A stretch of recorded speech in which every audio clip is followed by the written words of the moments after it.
오늘도 지난주에 이어서 본문 3절 말씀 이스라 신이 있었고 라는 이 말씀에 근거해서 창조를 통하여 증명된 것이 무엇인가 라는 말씀을 두 번째로 이제 드리려고 합니다. 우리가 지금 계속 창세기 1장 1절에서 본문으로 삼는 거는 5절 정도까지 밖에 안 되지만 사실 우리가 지금 이렇게 다루고 있는 말씀의 내용은요 1장 전체라고 생각을 하고 들으셔야 돼요.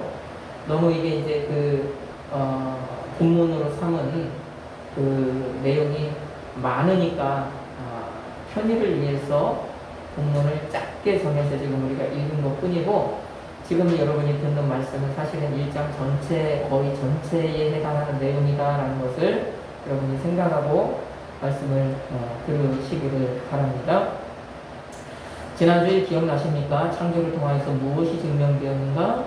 무엇이 증명되었다고 했어요? 창조를 통하여서 하나님 말씀에 능력이 증명되었다.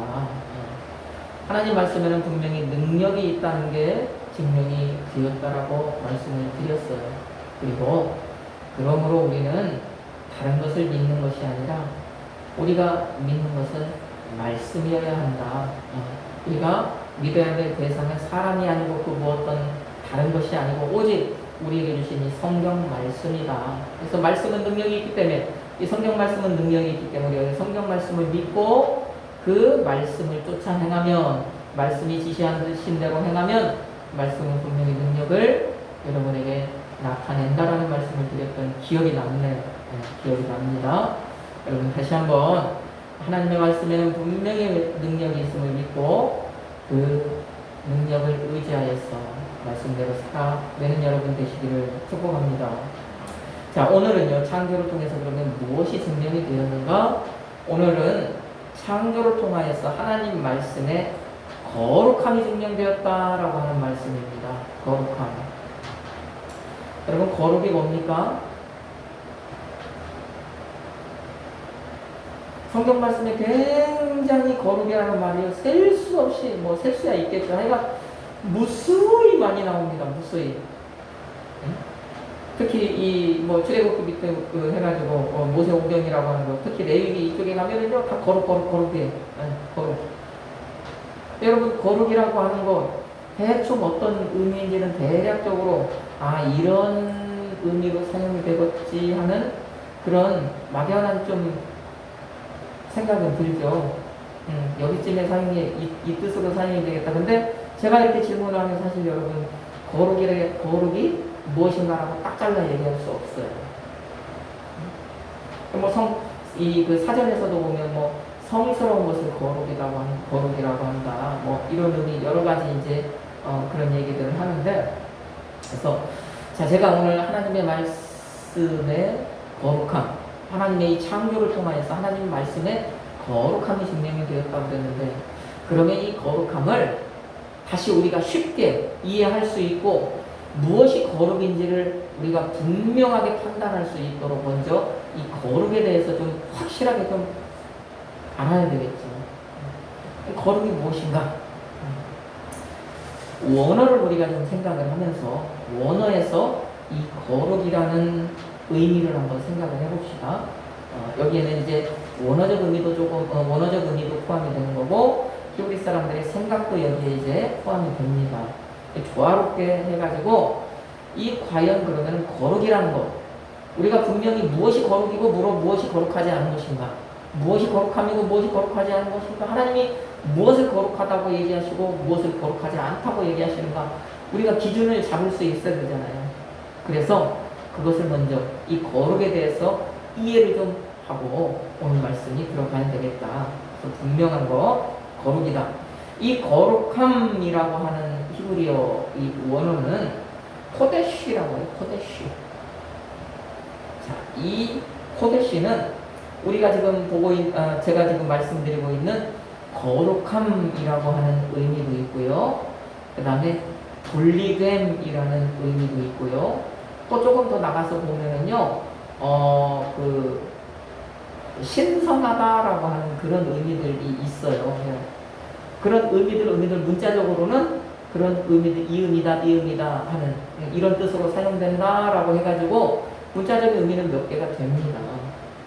자, 그러면 자, 문자적으로 이 코데시라는 말이 뭐 거룩함으로 어디에서는 거룩함으로 사용되고 어디에서는 이렇게 분리로 사용되고 어디에서는 뭐 신성으로 사용된다고 해서 그럼 이 말이 다 그 말 뜻이 다르냐? 그거는 아니다라는 거예요. 제가 어떤 이제 이 원어를 얘기하다 보면 그 원어에는 문자적으로는 뭐 이런 의미가 있다 막 3개, 4개 그 이상으로도 굉장히 그 단어가 사용되는 용례가 많아요. 하지만 용례는 많지만 그 뿌리, 그 근원은 하나라는 거죠. 그러니까 그 말이 그 여러 곳에 사용이 되는 거예요. 여기서는 이 뜻으로 사용하고 저기서는 저 뜻으로 사용하지만 뿌리는 하나이기 때문에, 근원은 하나이기 때문에, 지시하는 것은 하나이기 때문에 그 말이 사용이 되는 것이다라는 거. 그래서 코데시라는 거 어디에서는 성경에 보면 거룩함으로 사용이 돼요. 어디에서는 이 분리되는 것으로 사용이 돼요. 어디에서는 다른 그 문자적인 의미로는 다른 의미로 사용이 된단 말이에요. 하지만 뿌리는 하나다. 그러니까 코데시라고 사용을 하는 것이다 라는 거. 자, 그러면 제가 여기에서 오늘 한 가지만 이 거룩함이라는 것은 이게 드러난 의미이고 제가 말씀드린 것 중에 하나가 뭐냐면 분리됨이라는 의미가 있다라고 말씀을 드렸잖아요. 이게 과연 어떻게 그러면 연결이 되나 안 되나? 성경적인 근거를 가지고 그러면 한번 찾아보죠. 이해를 해봅시다. 창세기 2장 3절 말씀을 한번 볼까요? 창세기 2장 3절 말씀 같이 한번 읽어봅시다. 하나님이 그 7째 날을 복되게 하사 거룩하게 하셨으니 이는 하나님이 그 창조하시며 만드시던 모든 일을 마치시고 그날에 안식하셨음이니라. 아멘. 거기 보면 거룩하게 하셨다 나오죠. 네. 여기서 거룩하게 하셨다라고 하는 말은 카다시라고 하는 말인데 카다시는요 코데시 명사가 동사형으로 쓰였을 때 코데시가 카다시가 되는 거예요. 의미가 다른 것은 아닙니다. 네. 그래서 거룩하게 하셨다. 근데 거룩하게 하셨는데 뭐를 거룩하게 하셨어요? 7째 날을 거룩하게 하셨다고 그러잖아요. 그러니까 하나님께서 7째 날, 그날만을 거룩하게 하셨다는 것, 이것은 다른 6날 있잖아요. 지금 창조의 6날. 이 날은 거룩하게 하셨다는 겁니까? 하지 않았다는 겁니까? 그날은 거룩하게 하지 않았다라는 얘기예요. 하나님은 유일하게 7째 날만을 거룩하게 하셨다. 7째 날을 제가 분리라는 의미가 있다고 했으니까 그러면 이렇게 생각해 볼 수 있잖아. 7째 날을 그 6날과 어떻게 했다는 거예요? 분리했다. 그래서 이게 거룩과 분리는 자 의미가 같습니까? 같지 않습니까? 내용면에서 뿌리 이 근본적인 의미에서는 거룩하게 하는 것은 이것과 저것을 분리하는 것이다. 이렇게 의미가 같이 가는 거예요. 네. 이 드러난 문자적인 의미만 다를 뿐이다. 또 하나를 찾아보자면 저 출애굽기 3장 5절 말씀이에요. 출애굽기 3장 5절 멀지 않으니까 한번 가볼까요? 그것도 한번 찾아볼까요?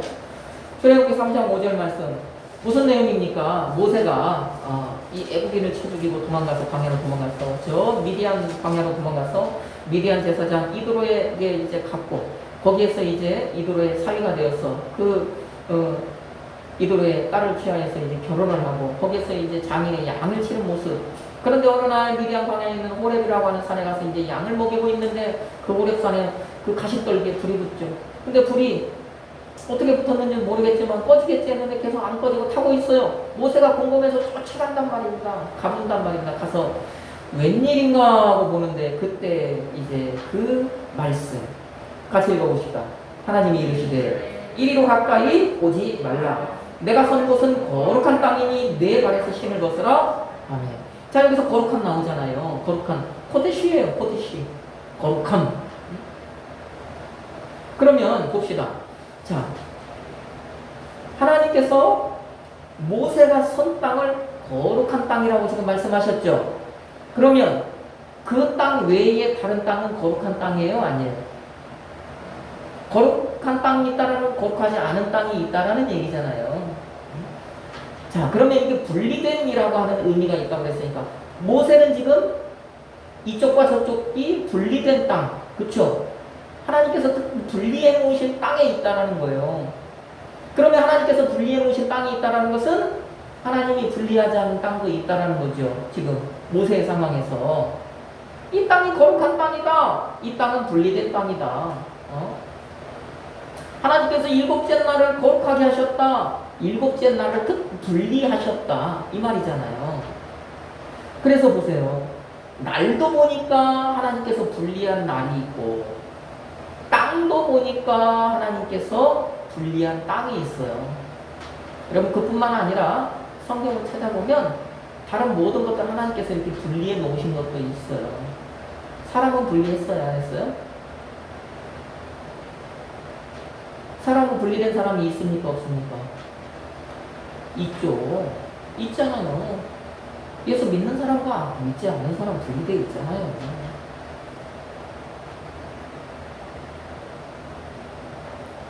자, 그래서 하나님께서 이렇게 분리한 것들이 있다라는 거. 1차적으로 거룩하다는 것은 이렇게 분리됐다라는 거, 의미를 찾을 수 있는 거죠. 하나님께서 거룩하게 하지 않은 것, 거룩하게 한 것이 있고 하나님께서 거룩하지 않게 한 것이 있다. 그러면 분리하지 않으신 것이 있고 분리하신 것이 있다. 하나님께서 따로 분리한 것과 분리하지 않은 것의 차이는 뭘까요, 그러면?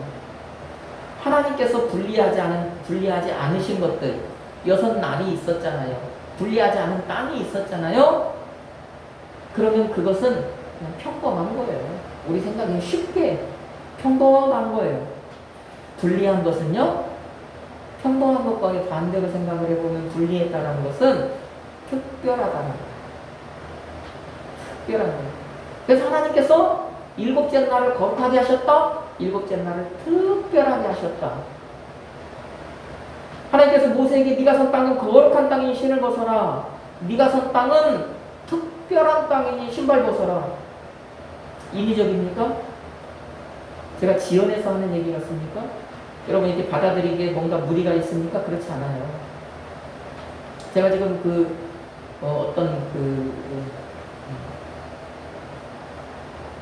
성경을 찾아가면서 제가 성경의 근거를 가지고 지금 여러분에게 말씀을 드리는 겁니다.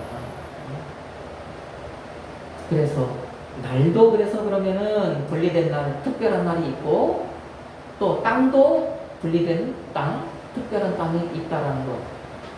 자, 그러면 말씀, 이 말에는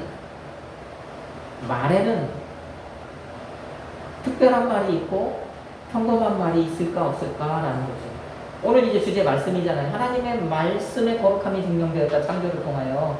하나님 말씀, 말이잖아요. 말도 마찬가지예요. 창조를 통하여서 분명히 하나님의 말씀의 거룩함이 증명되었다고 제가 여러분에게 말씀을 드렸어요. 그러면 제가 원어적인 의미로 1차적으로 하나님의 말씀의 거룩함이 증명되었다는 것은 1차적으로 하나님의 말씀이 어떻게 해요? 하나님의 말씀은 다른 말과는 분리가 된다는 의미가 되겠죠.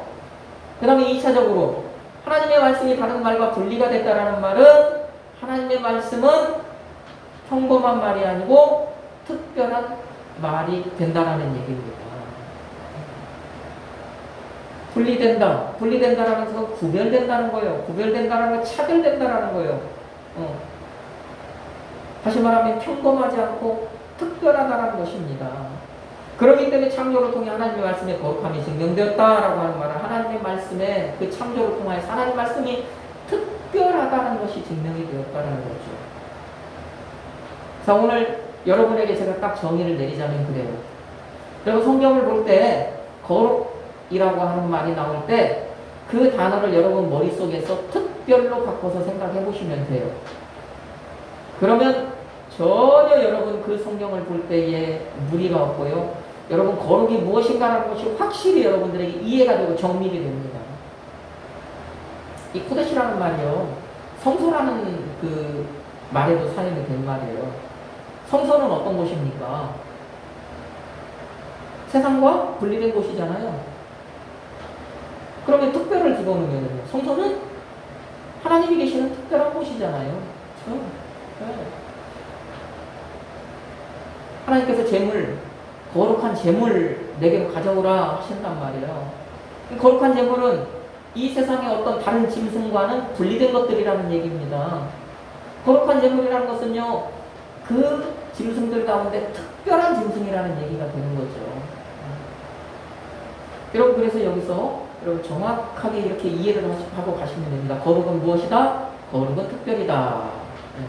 성경을 보실 때 거룩이라는 말이 나오면 그래서 특별이라고 생각을 하고 보시면 여러분들이 굉장히 성경을 보시면서 쉽게 이해할 수 있고 은혜가 될 거예요.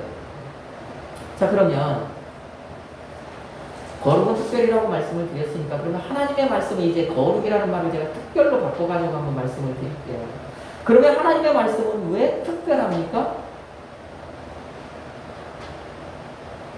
왜 하나님의 말씀이 특별하다고 제가 여기서 여러분에게 말씀을 드려요? 다른 건 아니잖아요. 지난 시간 말씀드렸던 것처럼 하나님의 말씀에는 힘이 있잖아요. 능력이 있잖아요. 말씀하신 대로 되잖아요. 그러니까 특별한 거죠. 하나님 말씀의 능력이요, 우리 눈에 지금도 결과를 보여주고 있잖아요.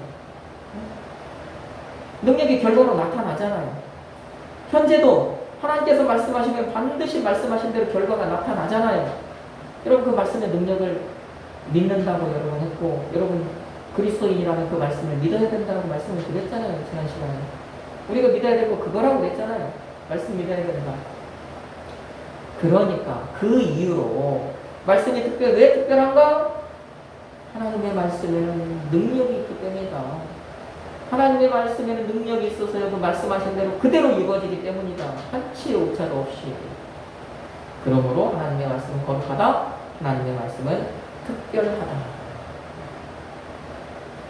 여러분, 성경을 보면은요, 구약 성경부터 신약 성경까지요, 무수히 많은 사례들이 등장을 해요. 하나님의 말씀을 특별하게 여긴 사례들이요.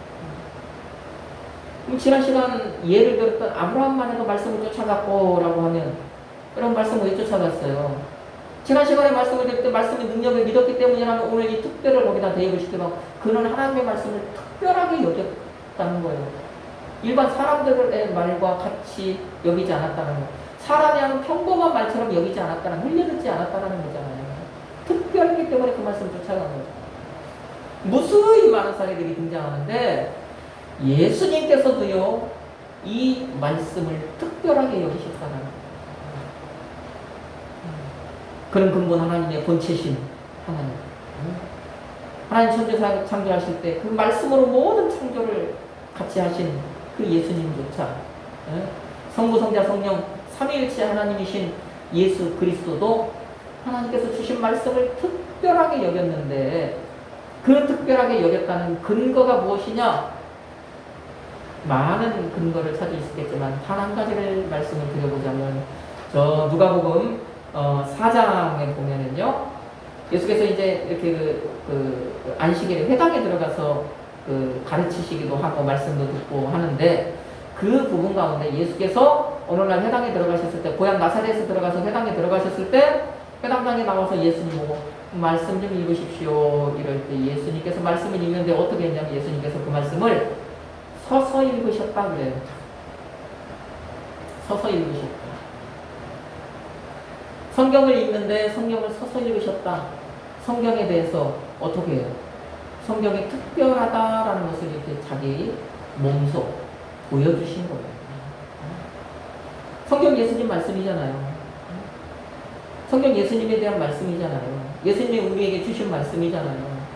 그래서 사도 요한은 요한복음 1장 1절 태초에 말씀이 계셨는데 그 말씀이 하나님과 함께 계셨다라고 이야기를 하잖아요. 그리고 1장 14절이니까 말씀이 유치인데 우리 가운데 거하시는 우리가 그의 영광을 보게, 영광을 봤다. 예수님이잖아요, 말씀이. 그렇죠? 그런데 그 말씀의 본체이신 예수님께서도 그 말씀을 읽으실 때 어떻게 해요? 서서 읽으시더라. 말씀의 특별함을 이제 사람들에게 보여주시고, 그 예수님 자신도 그 말씀이 특별하다는 것을 이제 그것을 통해서 나타내시는 거예요. 그래서 저도 이 말씀을 생각을 하면서 우리가 예전에 이렇게 좀 의자가 없이 이 방석에 앉아서 예배 드렸을 때는 모르겠지만 우리도 딱 한 번 예배 드릴 때 본문 말씀 읽을 때만은 말씀을 서서 읽었으면 좋겠다 하는 예수님이 그렇게 하셨으니까. 그 예수님뿐만이 아니라 저 구약 성경 그 예수님 시대까지도 지금도 히브리 사람들은 항상 말씀을 읽을 때는 읽는 사람은 서서 읽으니까. 그리고 그 말씀을 읽을 때 듣는 사람도 그 순간만큼은 일어서서 그 말씀을 들으니까. 서서 읽고 서서 듣고 그 다음에 이제 그 말씀에 대해서 강론을 할 때는 그 말씀을 풀어주실 때는 강론하는 사람도 자리에 앉고 의자에 앉고 그 다음 듣는 사람도 앉고 그렇게 하는 거예요. 그래서 우리 다음 시간부터는 다음 예배 때부터는 우리가 이렇게 예배 중간에 성경 찾을 때는 그러실 필요 없어요. 근데 본문 말씀 우리가 본문으로 삼은 말씀을 읽을 때만 저와 여러분 다 같이 이렇게 서서 예수님처럼 본문 말씀을 읽읍시다.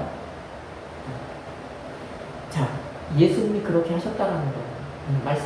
말씀이 특별하다라는 것을 우리에게 보여주신 거예요. 예수님께서 말씀을 특별하게 여기셨기 때문에 그런 거예요. 여러분, 열왕기상 저 17장에 보면 그 엘리야 이야기 나오는데 하나님께서 이제 그 엘리야를 통하여서 저 북이스라엘 땅 그 근동에 기근을 선포하시잖아요. 몇 년 동안 내가 말하지 않으면 몇 년 동안 비가 내리지 아니하리라. 자, 그런 다음에 엘리야가 어떻게 해요? 그 시냇가 그리 시냇가에 이제 피신하고 까마귀가 물어다 주는 거 먹고 지내죠. 그런데 이제 비가 안 오니까 시냇물이 마릅니까? 안 마릅니까? 마르잖아요. 그러니까 하나님께서 어떻게 하셔요? 엘리야에게. 엘리야야, 너 저 사르밧이라는 곳으로 가라. 사르밧이라는 곳에 가면 내가 미리 어떤 한 여인을 너를 위하여서 예비해 놨어. 그 여인 찾아가. 그 여인을 통해서 너는 먹고 마실 수 있어. 이 기근을 견딜 수 있어. 엘리야가 가잖아요.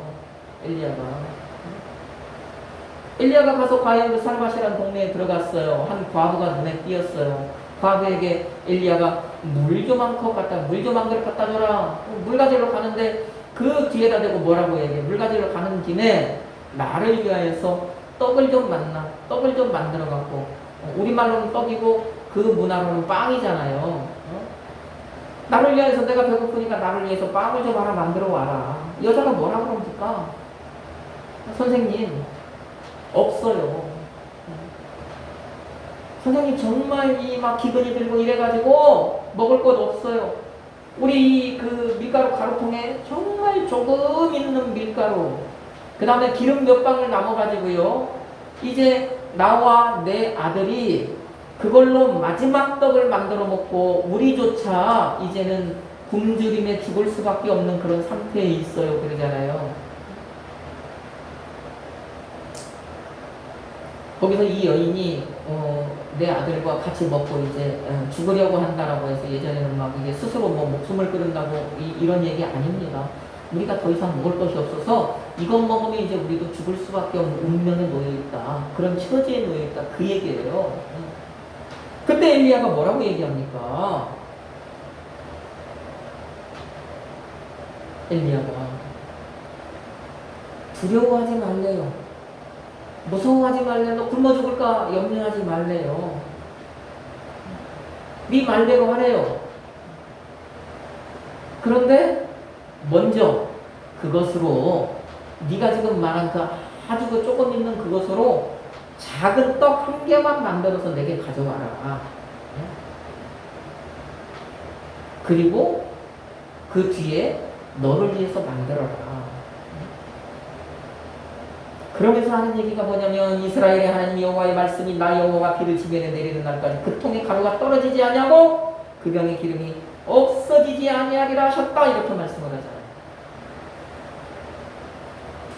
자, 우리가 아는 바와 같이 그 사르밧 과부 엘리야의 말대로 했습니까? 아니면은 나는 당신을 못 믿겠어요. 당신의 말대로 할 수 없어요. 이것은 내 아들에게 먹이기도 부족한 거예요. 그렇게 못하겠으니 다른 사람 찾아가 보세요. 조금이라도 부유한 사람 찾아가 보세요. 조금이라도 더 있는 사람 찾아가 보세요. 그랬습니까? 엘리야의 말대로 했잖아요. 이 얘기는 무엇을 의미하는 겁니까? 엘리야는 선지자예요. 그 엘리야가 지금 이스라엘 하나님 여호와의 말씀이 이러면서 지금 여인에게 얘기를 했잖아요. 선지자는 하나님의 말씀을 대언하는 사람 아닙니까? 엘리야가 그에게 이를 때 여호와 하나님의 말씀이 얘기한 건 내가 하는 얘기는 내 말 아니다라는 거예요. 내가 하는 얘기는 내 입에서 나오는 말이지만 여호와 하나님의 말씀이다. 여호와 하나님이 나를 통해 너에게 전하는 말이다. 이 말을 한 거잖아요. 그러면서 네가 내 말대로 하면, 그러니까 엘리야가 말하지만 결국에는 그게 여인이 하는 행동은 누구의 명령에 따라 하는 행동이 하나님의 명령에 따라 하는 행동이잖아요. 네가 내 말대로 하면 어떻게 하겠다? 이 가뭄 끝날 때까지 너 먹고 사는 걱정 전혀 없게 하겠다. 이 말대로 과거 어떻게 했습니까? 엘리야 말대로 한 거예요. 엘리야 말대로 그렇게 했어요. 그랬더니 정말 엘리야의 말대로 그 가뭄이 끝날 때까지 그 통에 밀가루가 마르지 않냐고 기름이 떨어지지 않더라는 거예요. 여인이 왜 그랬어요? 왜 엘리야의 말을 들었어요? 다시 말하지만 엘리야의 말을 여호와 하나님께서 나에게 이렇게 말씀하셨다라는 거예요. 엘리야의 입을 통해서 나오지만 그 말씀 하나님 말씀으로 믿은 거예요. 하나님 말씀으로 생각한 거예요. 또 더 나아가서 하나님의 말씀은 일반적인 사람의 말이 아니다라는 것을 여자는 믿은 거예요. 과거는 하나님 말씀은 일반적인 사람의 말과 달리 특별하다라는 것을 믿은 거예요. 특별하다는 것, 특별하니까 분명히 그 말씀하신 대로 나에게 이루어 주실 것이다라는 것을 믿은 것이죠. 이 여인 이방 여인이잖아요. 사랑하는 여인 이방 여인입니다. 그런데 이방 사람들이라도 신을 섬겼잖아요. 우상을 섬겼잖아요. 무신론자들이 아니잖아요. 신을 섬기되 다 우상을 섬겼던 사람들이에요. 그러니까 어떻게 보면 이 사람들은요, 하나님도 안 믿은 건 아니에요. 이 신도 믿고 저 신도 믿었단 말이에요. 그럼에도 불구하고 하나님께서 이렇게 말씀하셨다라고 하니까 하나님 말씀은 특별해서 분명히 그 말씀대로 될 것이다라는 것을 믿고 엘리야의 말대로 한 겁니다. 여러분 한번 생각해 보세요. 당시 사르밧이라는 동네에 이 마을이 형성되어 있었다는 것은 그 동네에 이 여자만 살고 있는 거 아니잖아요. 많은 사람들 살고 있었지 않습니까? 근데 하나님께서 그 많은 사람 중에서 한 과부를 딱 지정을 하셔요. 그렇죠? 미리 지금 엘리야에게 말씀을 하셨잖아요. 저기 그리 시내가에서 내가 사르밧에 한 과부 지정해 놨다. 명령해 놨다. 이 지정했다라는 뜻입니다. 지정해 놨다. 그 과부 지정이 되었을 때, 그리고 엘리야가 와서 그 여인에게 그렇게 하라고 했을 때 나한테 왜 그러세요? 나는 과부예요. 나는 먹을 거 요만큼밖에 없어요. 나는 정말로 힘들고 지치고 외롭고 정말 가난한 그런 사람이에요. 왜 나한테 이럽니까? 다른 사람 찾아가 보세요. 그렇게 했습니까? 안 했다라는 거예요. 안 했다라는 거예요. 여자는요, 이 여자가 하나님 말씀을 특별하게 믿었다, 하나님의 말씀을 특별하게 생각했다, 거룩하게 생각했다라는 것을 이 여자는요, 그 하나님의 말씀이 그 여인에게 임했을 때요, 그것을 왜 나에게라고 생각하지 않고 이건 내가 붙들어야 되는 기회라고 생각을 한 거예요. 하나님이 나에게 이 말씀을 하셨다라는 것은 하나님이 나에게 분명히 어떤 특별한 기회를 주셨다라고 생각을 한 겁니다. 그 많은 사람들 중에. 그래서 그 기회를 놓치지 않고 딱 붙잡았잖아요.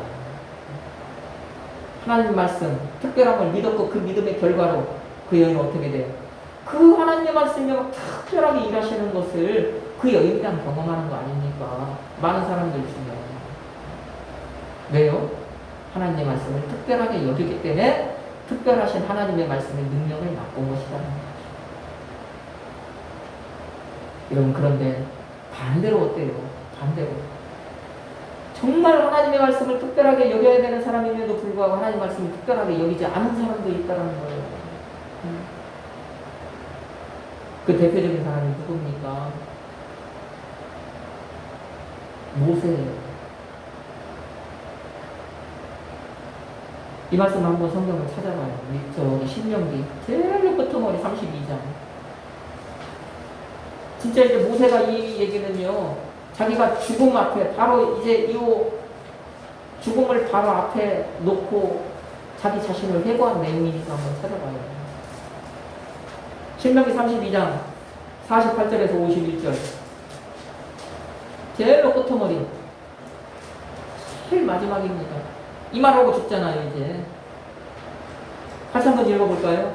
바로 그날에 여호와께서 모세에게 말씀하여 이르시되 너는 여리고 맞은편 모압 땅에 있는 아바림 산에 올라가 누보 산에 이르러 내가 이스라엘 자손에게 기업으로 주는 가나안 땅을 바라보라. 내 형 아론이 호르 산에서 죽어 그의 조상에게로 돌아가는 것 같이 너도 올라가는 이 산에서 죽어 내 조상에게로 돌아가리니 이는 너희가 신광야 가데스의 무리바 물가에서 이스라엘 자손 중 내게 범죄하여 내 거룩함을 이스라엘 자손 중에 나타내지 아니한 까닭이라. 아멘. 한 가지 사건을 가지고 지금 모세는 못 들어가는 거예요. 그 사건이 뭐예요? 무리바 물을 하나님께서 명하여서 물을 내라 그랬잖아요. 백성들이 물 없다고 하나님 원망할 때, 모세와 다투었을 때 모세가 하나님께 하나님 이 상황을 어떻게 해야 됩니까? 하나님께서 모세에게 하신 말씀이 너는 저 무리바 반석을 명하여서 물을 내라. 그러면 많은 사람들이 먹고 짐승들이 다 먹고 풍족하게 먹을 수 있다, 마실 수 있다. 근데 모세가 어떻게 해요? 묵하잖아요. 모세와 아론이. 그래가지고 우리가 너희를 위하여 물을 내랴 이러면서 바위를 두드러 패죠. 지팡이로. 그 사건 아닙니까? 무리바 물 사건. 지금 이 하나님 말씀하신 그 사건이 그 사건이에요. 이스라엘 자손 중 내게 범죄하여 내 거룩함을 이스라엘 자손 중에 나타내지 아니했다. 이 사건 거기 가서 보면 하나님께서 모세에게 하시는 말씀이 그 바위에게 명하여서 내 거룩함을 드러내라 그렇게 말씀을 하셨어요. 내 거룩함을 드러내라. 거룩함은 뭐라고요? 특별함이라고 그랬잖아요. 내 특별함을 드러내라 그랬단 말이에요. 하나님은 여타 다른 신들과 다르다는, 분리된다는 그 특별함을 드러내라. 자, 오늘 여러분이 읽은 지금 신명기 32장 51절에서도 그런데 이스라엘 자손 중에 내게 범죄하여 내 거룩함을 이스라엘 자손 중에 나타내지 아니했다. 이스라엘 자손 중에 내 특별함을 나타내지 아니했다라는 거예요. 모세 어떤 사람입니까? 하나님 말씀을 직접 받아 내려온 사람 아닙니까? 하나님으로부터 직접 말씀을 들은 사람 아닙니까? 이 얘기는 뭐예요? 모세는 누구보다 말씀을 많이 알아요? 몰라요? 누구보다 많이 아는 사람이잖아요. 하나님께서 모세를 통하여 말씀을 주셨기 때문에. 그리고 이 모세는요, 하나님 말씀이 능력을 막 행하는 그것들, 그 사건들 누구보다 많이 경험한 사람 아닌가요? 그렇죠? 네. 모세는 태어나면서부터 어떻게 보면 그 하나님의 능력을 경험한 사람이에요. 그리고 그 미디안 광야를 지나서 하나님께서 모세에게 소명을 주실 때에요, 지팡이가 배에게 되는 것, 그가 문둥병자가 되었다가 회복되는 것, 정말 하나님 말씀대로 되는 것, 말씀의 능력을요 철저하게 경험하고 체험했던 사람이 모세란 말입니다. 그런데 어느 순간 이 모세가 그 하나님의 말씀의 능력이 있다는, 하나님 말씀이 거룩하다는 것, 하나님의 말씀이 특별하다는 것을 한순간 까먹어버린 거예요. 잊어버린 거예요. 하나님 말씀은 특별하기 때문에 반석에 명하기만 하면 물을 내겠다? 그 특별한 능력이 그렇게 나타날 것을 그 사람 잊어버린 거예요. 그러니까 자기가 하는 것을 착각하는 겁니다. 우리가 너희를 위하여 물을 내려. 말씀 특별하게 여기지 않았다는 거예요. 하나님 말씀대로 하지 않았다라는 거예요. 그러니까 하나님께서 이제 이 마지막 가나안 땅을 지금 앞에 두고 있거든요. 요 앞에가 지금요, 저 요단강이고 요단강 너머에 저 지금 여리고 성이 보이는 땅입니다, 지금. 그런데 너는 여기까지야. 너 아바림 산에 올라와. 아바림 산맥입니다. 그 다음에 아바림 산맥에 있는 느보산, 느보 봉우리. 산맥에는 봉우리가 여러 개 있잖아요. 그 중에서 이 느보산이라는 느보 봉우리라는 뜻이에요. 느보 봉우리. 그 곳에 올라와서 바라만 봐라 그러잖아요. 너는 결코 들어갈 수는 없다. 여기 느보라는 이 말이요, 이 사실 이 사전마다 다 의미가 조금씩 다르는데 이 사전에 보면 이 어떤 사전에 보면은요 이 느보라는 의미를 뭘로 해석을 해놨냐면 전령, 심부름꾼이라고 해석을 해놨어요. 느보라는 뜻은 전령이다. 느보라는 뜻은 심부름꾼이다. 하나님께서 그러면 이 느보산으로 모세를 부르신 분명한 이유가 있는 거예요. 그런 의미가 있는 느보산으로 올라와라 하신 것은 하나님께서 모세에게 뭔 말씀하신 거예요? 너는 내 전령이었다. 그죠? 맞습니까? 너는 내 전령이야. 너는 내 심부름꾼이었어. 전령은 뭡니까? 전령은 명령권자가 하는 말을 그대로 그 명령권자의 의사를 명확하게 전달하고 그 명령권자의 의도한 대로 정확하게 실행이 되게 해야 되는 사람이잖아요. 그게 전령 아닙니까? 거기에 하나도 자기의 어떤 의도나 뜻이나 자기의 생각이 섞이면 돼요, 안 돼요? 안 되잖아요. 전령이 자기의 거기 뜻을 섞어가지고 자기의 생각을 섞어서 말하면 안 되잖아요. 심부름꾼도 마찬가지죠. 주인이 심부름을 보냈어. 그러면 심부름을 보낸 사람이 주인이 심부름을 보내서 이렇게 처리해라, 이렇게 얘기해라 했는데 거기다 자기의 생각을 섞으면 됩니까? 자기의 말을 섞으면 됩니까? 안 되잖아요. 너는 전령이다, 너는 심부름꾼이다라고 하는 거는 그 뜻이에요. 너는 내 전령이야. 너는 내 심부름꾼이야.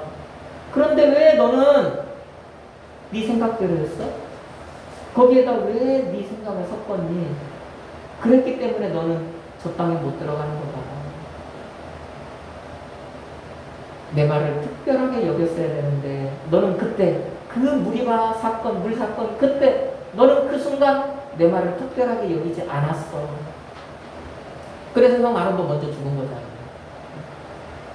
그리고 이제 모세도 가나안 땅을 앞에 두고 죽는 것입니다. 여러분, 제가 이렇게 여러분에게 말씀을 드린 내용들 보면 하나님의 말씀에는 지난 시간 분명히 능력이 있습니다.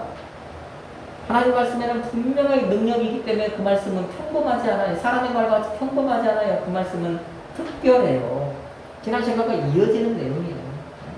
능력이 있기 때문에 하나님 말씀대로 되기 때문에 한치 오차도 없이 그대로 이루어지기 때문에. 그러면 보세요. 오늘 지금 제가 세 가지 사례를 얘기를 드렸지만 그 중에서 예수님의 사례를 제외하고라도 사르밧 과부와 모세의 사례를 놓고 볼 때 이 하나님의 말씀의 능력이요, 하나님의 말씀의 특별한 능력이요, 하나님의 말씀을 특별하게 여기는 사람에게는 그 하나님 말씀의 능력이 긍정적으로 나타납니까? 부정적으로 나타납니까? 긍정적으로 나타나요. 긍정적으로 나타나는 것은 복과 생명으로 나타나는 거잖아요. 자, 모세에게는요, 하나님의 말씀을 특별하게 여기지 않은 사람, 하나님의 말씀을 거룩하게 여기지 않은 사람에게는 그런 사람에게도 하나님의 말씀의 능력이 나타나기는 나타나는데 부정적으로 나타나더라는 거예요. 부정적으로 나타나는 것 다른 말로 얘기하면 그 말씀의 능력이요, 화로 나타나는 거예요. 사망으로 나타나더라는 거예요. 괴로움으로 나타나더라는 거예요. 얼마나 여러분 그 당시 모세를 한번 여러분 모세라고 생각을 해보십시오. 그 광야 40년의 여정 정말 우여곡절 끝에 가나안 땅, 저 하나님이 약속하신 땅 앞에 있는데 그걸 못 들어가고 그 자리에서 죽어야 하는 그 심정.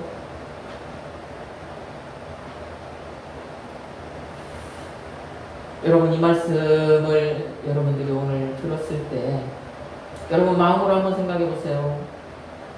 여러분의 믿음은, 여러분의 신앙은, 말씀을 대하는 여러분의 태도는, 여러분의 자세는 사르밧 과부의 모습에 가깝습니까? 아니면 저 무리바 물가에서 하나님의 말씀을 거역했던 모세의 모습과 닮아 있습니까?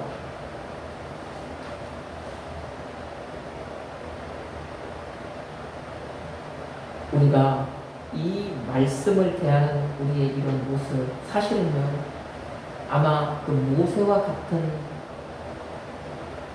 그런 모습이 대부분일 겁니다. 모세의 모습을 많이 닮아 있을 것입니다.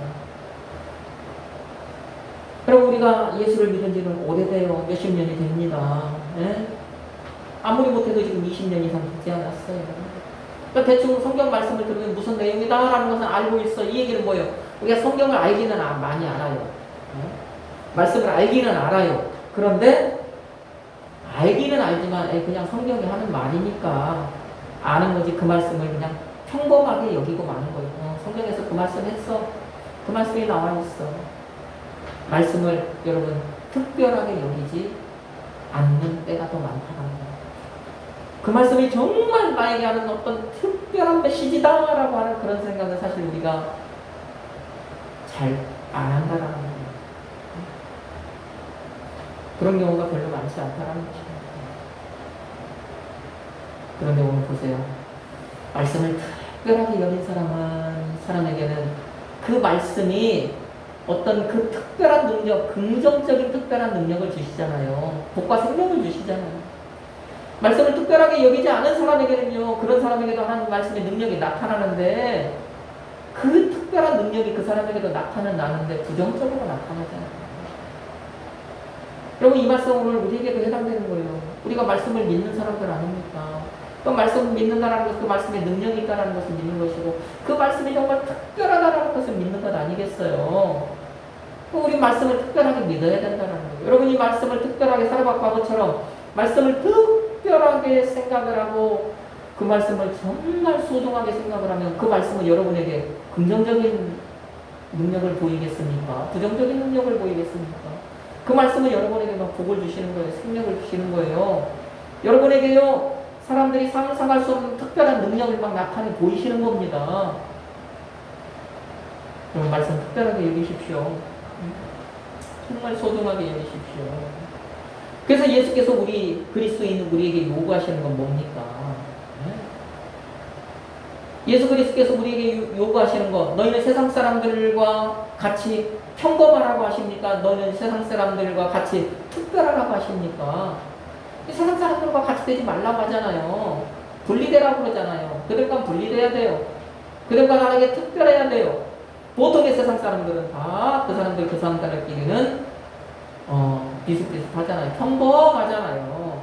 그런데 우리는 그 가운데 특별함이 있어야 돼요. 무엇이 예수께서 우리에게 원하는 특별함이겠어요? 말씀을 평범하게 여기는 세상 사람들과 달리 말씀을 특별하게 원하는 거. 특별하게 여기는 거. 그 세상 사람들과 달리 말씀에 능력이 있다는 것을 믿는 거.